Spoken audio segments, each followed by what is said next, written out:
Hello guys, welcome back to my YouTube channel.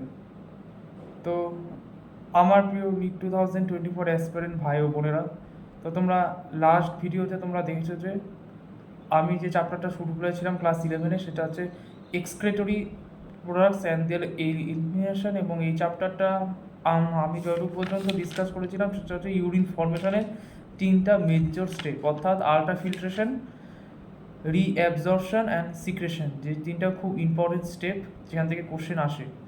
তো আজকে যে জায়গাটা থেকে ডিসকাস করব সেটা হচ্ছে ফাংশন অফ দ্য টিউবিউলস। তোমরা পেজ বার করবে ইনসেটি অনুসারে, আমার ইনসেটি অনুসারে 294। তো ফাংশন অফ দ্য টিউবিউলস অর্থাৎ আমাদের যে বৃক্ক নায়িকাগুলো আছে, তো নায়িকাগুলো কীভাবে কাজ করে, প্রতিটা বৃক্ক নায়িকার সেগমেন্টগুলো, অংশগুলো কীভাবে কাজ করে। তো এই জায়গাটা খুব খুব ইম্পর্ট্যান্ট। এখান থেকে যেমন অ্যাসারশন রিজন টাইপ কোশ্চেন হতে পারে, স্টেটমেন্ট বেসিস এবং মেকানিজম বেসিস, সব টাইপের কোশ্চেনই হতে পারে। এই জায়গাটার উপর কিন্তু খুব গুরুত্বপূর্ণ কোশ্চেন হয় এবং এখান থেকে ডায়াগ্রাম বেসিসও কোশ্চেন হয়। তো পাশে একটা ডায়াগ্রাম আছে পেজ 295, তো তোমরা সেটা দেখবে। তো চলো শুরু করা যাক। প্রক্সিমাল কনভলিউটেড টিউবেল অর্থাৎ পরাসংবদ্ধ নায়িকা। PCT is lined by simple cuboidal brush border epithelium which increases the surface area for reabsorption. অর্থাৎ পরাসংবদ্ধ নালিকা কি দিয়ে বেষ্টিত থাকে? সিম্পল কিউবয়েডাল অর্থাৎ সরল ঘনকাকার, কিউবয়েডাল মানে ঘনকাকার, brush border epithelium. Brush border মানে কি?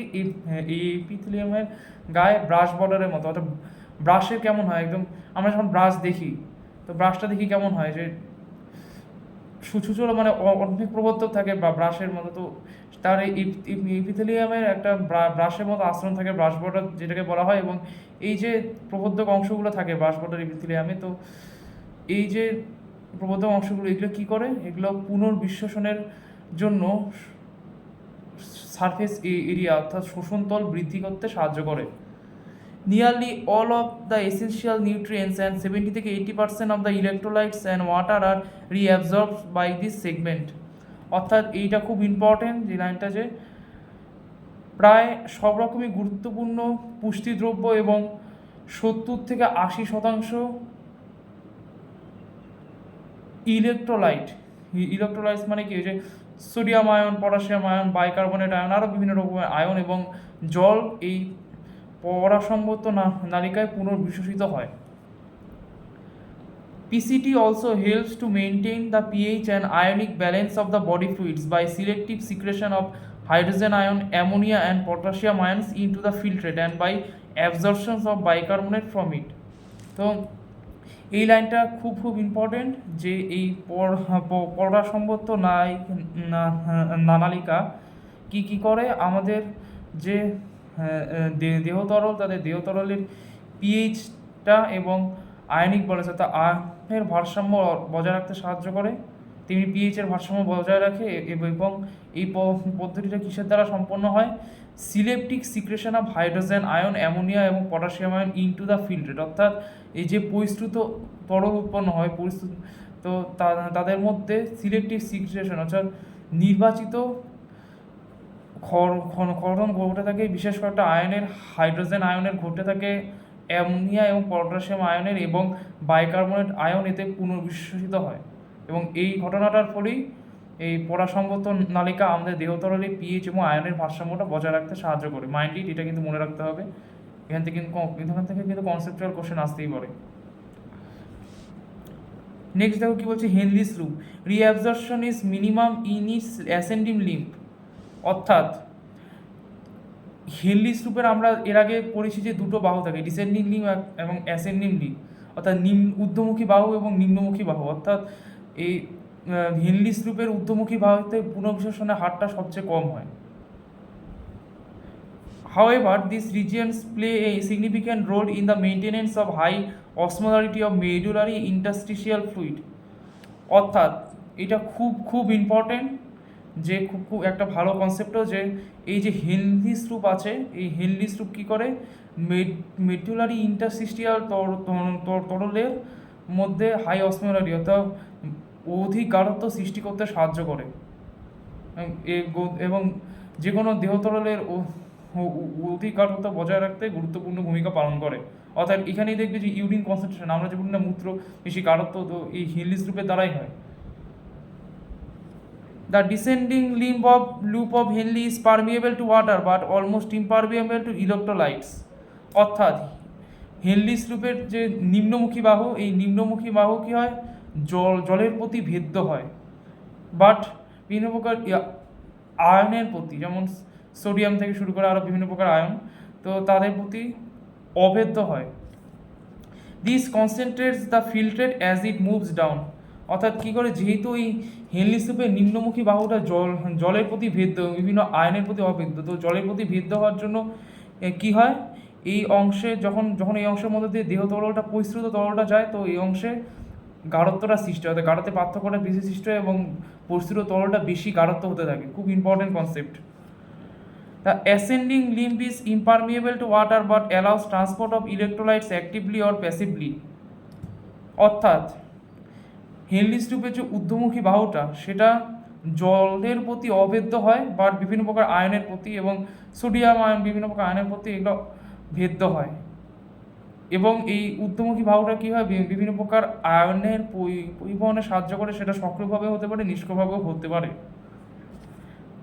Therefore, as the concentrated filtrate pass upward, it gets diluted due to the passage of electrolytes to the medullary fluid. তাই যেহেতু এই হেনলি লুপের ঊর্ধ্বমুখী বাহুটা জলের প্রতি অভেদ্য এবং বিভিন্ন আয়নের প্রতি ভেদ্য, তাই যখনই এই অধিক গাঢ়ত্বযুক্ত পরিশ্রুত তরলটা হেনলি লুপের নিম্নমুখী বাহু থেকে ঊর্ধ্বমুখী বাহুতে যায়, তখন কী হয়, সেটা জলের প্রতি অভেদ্য হয়ে যায়, তো তখন সেটা ডাইলুট হয়ে যায়, অর্থাৎ তার গাঢ়ত্বটা কমে যায় এবং পরিশ্রুত তরলটা লঘু হতে শুরু করে। এরপরে আমরা কাউন্টার কারেন্ট মেকানিজমে সেটা আরও ভালো করে বুঝতে পারবো। Distal convoluted tubule conditional reabsorption of sodium and water take place in this segment. অর্থাৎ দূরসংবদ্ধ নায়িকায় কী ঘটনা করে, কন্ডিশনাল রিঅ্যাবজর্পশন, অর্থাৎ বাধ্যতামূলক এক প্রকার পুনর্বিশ্লেষণ ঘটে কোন কোন আয়নে, সোডিয়ামের ঘটে এবং water. Distal convoluted tubule is also capable of reabsorption of bicarbonate and selective secretion of hydrogen and potassium ions and ammonia to maintain the pH and sodium potassium balance in the blood. তার এটাও খুব important যে দূরসংবদ্ধ নায়িকা কী করে, bicarbonate আয়নের পুনর্বিশ্লেষণে বিশেষ ভূমিকা পালন করে। এবং এই দূরসংবদ্ধ নালিকা আরও অনেক ভূমিকা পালন করে, যেমন হাইড্রোজেন এবং পটাশিয়াম আয়নের নির্বাচিত ক্ষরণ ঘটায়, অর্থাৎ সিলেক্টিভ সিক্রেশন, এবং অ্যামোনিয়ারও নির্বাচিত ক্ষরণ ঘটায়। কিসের জন্য ঘটায়, আমাদের রক্তের মধ্যে পিএইচের ভারসাম্য এবং সোডিয়াম পটাশিয়ামের ভারসাম্য বজায় রাখতে এই দূরসংবদ্ধ নালিকা বিশেষ ভূমিকা পালন করে। এগুলো কিন্তু খুব কনসেপচুয়াল জায়গা, এবং এখান থেকে কিন্তু আসে অ্যাসারশন রিজন টাইপের কোশ্চেন বা স্টেটমেন্ট বেসিস। এই জায়গাটা কিন্তু ইম্পর্টেন্ট।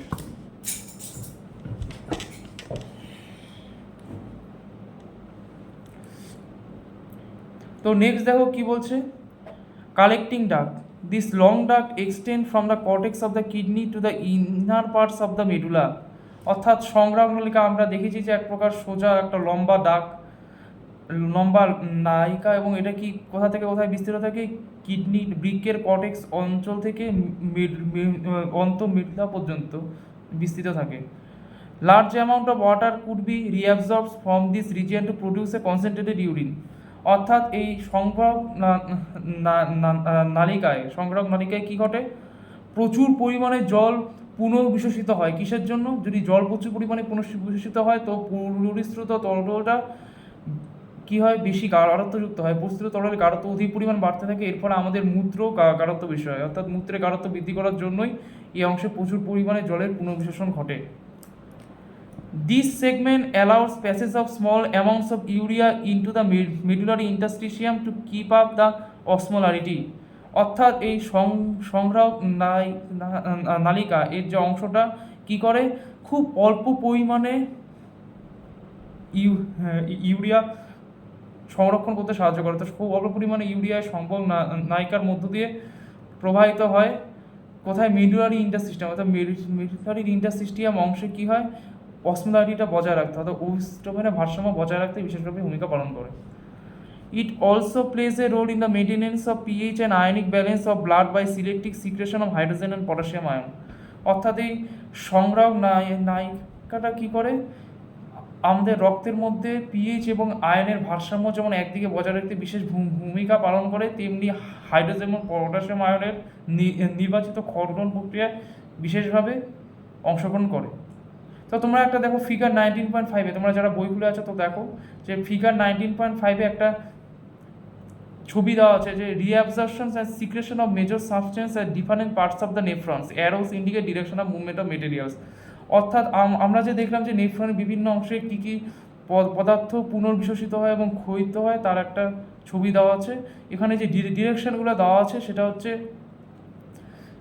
যেমন এই যে ডিরেকশনগুলো বাইরে দেওয়া আছে, এই যে অ্যারোগুলো বাইরে দেওয়া আছে, তো সেগুলো কী হয় ক্ষরণ প্রক্রিয়া এসে করে অংশগ্রহণ করে ক্ষরণ প্রক্রিয়া, এবং যে যে অ্যারোগুলো বাইরে দেওয়া আছে সেগুলো হলো ক্ষরণ, আর যেগুলো ভিতরে অ্যারোগুলো দেওয়া আছে সেটা হচ্ছে পুনর্বিশ্বসন। অর্থাৎ এখানে রিঅ্যাবজর্পশন এবং সিক্রেশন যেসব ঘটনাগুলো ঘটে, তো সেটার একটা ছবি এখানে খুব ভালো করে দেওয়া আছে। তো তোমরা এই ছবিটা দেখে বুঝতে পারবে যে প্রথমে দেখো কি এখানে কি দেওয়া আছে, প্রক্সিমাল কনভোলুটেড টিউবেল, ডিস্টাল কনভোলুটেড টিউবেল প্রতিটা ভাগ করে দেওয়া আছে।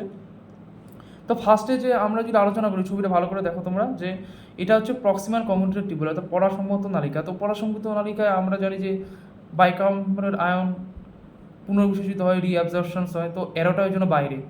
যখনই কোনো কিছু রিঅ্যাবজর্বস হবে তো সেইটা অ্যারোটা বাইরে চলে যাবে, এবং যখনই কোনো কিছু ক্ষরণ হবে তো সেটা অ্যারোটা ভিতরে ঢুকে। আমি একটু ভুল বললাম তোমাদের, না সেই কনসেপ্টটা না। অর্থাৎ যখনই তোমরা দেখবে যে অ্যারোগুলো তীরগুলো বাইরে, তো অর্থাৎ রিঅ্যাবজর্পশন, সেটা পুনর্বিশ্বসিত হচ্ছে।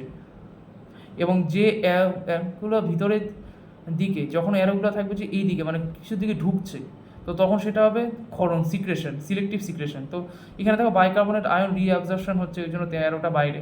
তারপরে দেখো যে এখানে আছে সোডিয়াম ক্লোরাইড, এখানে সোডিয়াম ক্লোরাইডও পুনর্বিশ্বসিত হয়, ওই জন্য অ্যারোটা বাইরে। জলও এখানে পুনর্বিশ্বসিত হয়, ওই জন্য অ্যারোটা বাইরে। বাট দেখো হাইড্রোজেন আয়ন কি, এখানে হাইড্রোজেন আয়নের সিলেক্টিভ সিক্রেশন ঘটে, তো হাইড্রোজেন আয়নের তীরটা ওই জন্য ভিতরের দিকে।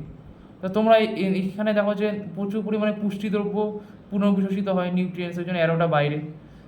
এখানে অ্যামোনিয়ার সিলেক্টিভ সিক্রেশন ঘটে, ওই জন্য অ্যামোনিয়ার অ্যারোটাও এর দিকে, পিসিটির দিকে।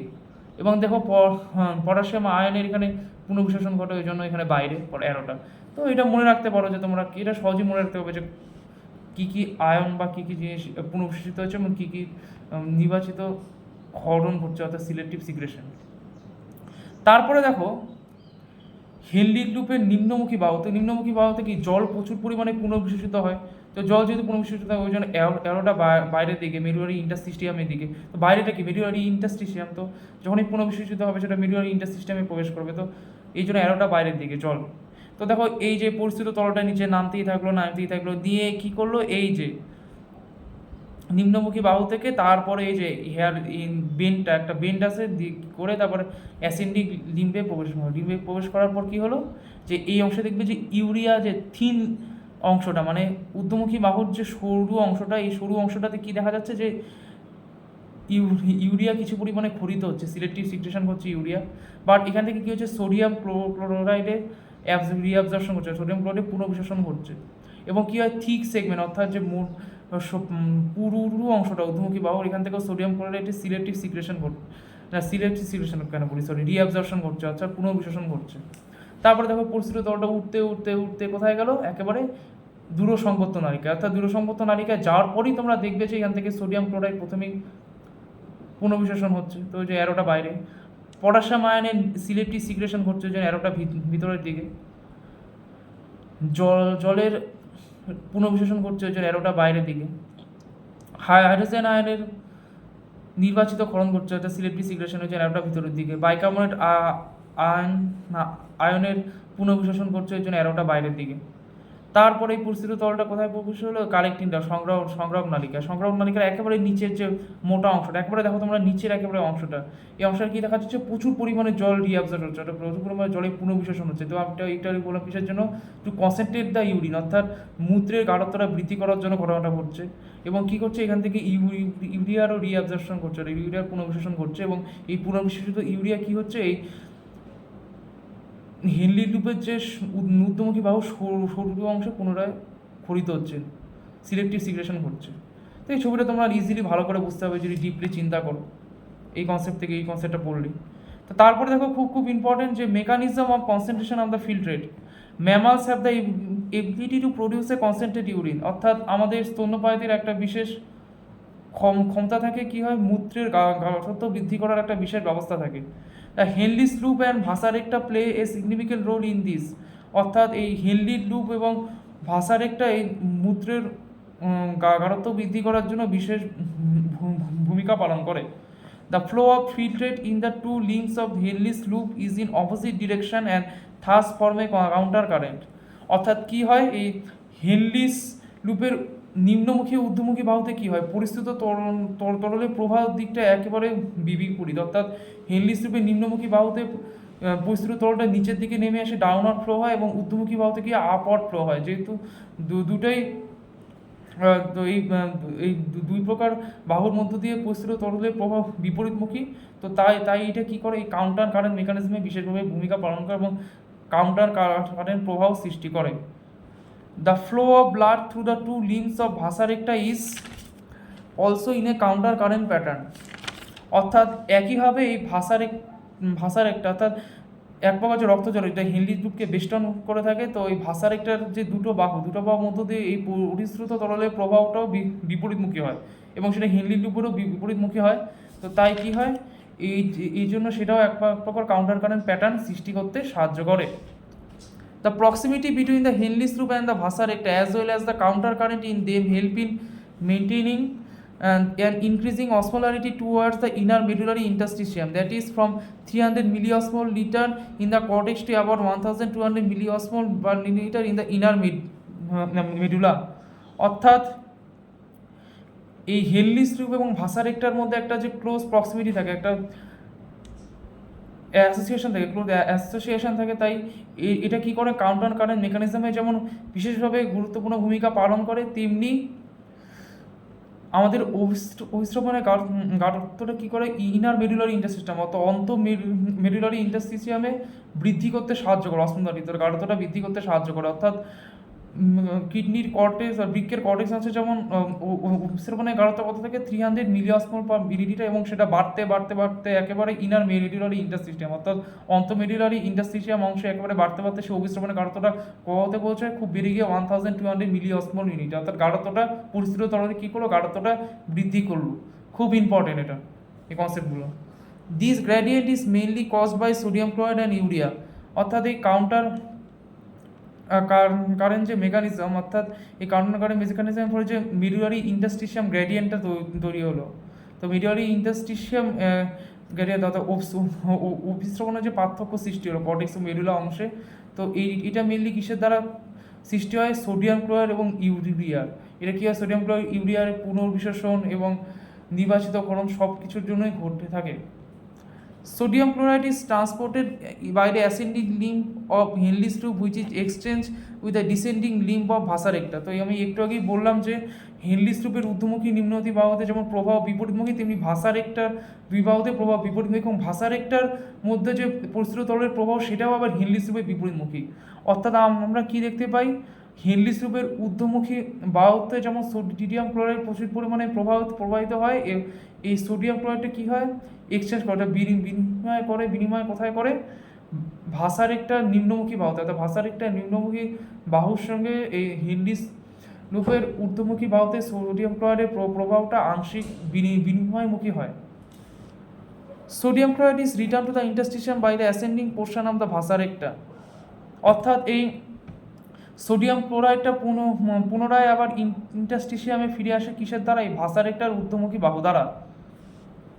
Similarly, small amounts of urea enter the thin segment of the ascending limb of Henle's loop which is transported back to the interstitium by the collecting duct, অর্থাৎ খুব কম পরিমাণে ইউরিয়া কী করে, হেনলিস লুপের ঊর্ধ্বমুখী বাহু সরু অংশে প্রবেশ করে এবং যেটা কি হয়, পুনরায় আবার ইন্টারস্টিশিয়ামে ফিরে আসে কিসের দ্বারা, সংগ্রাহক নালিকার দ্বারা।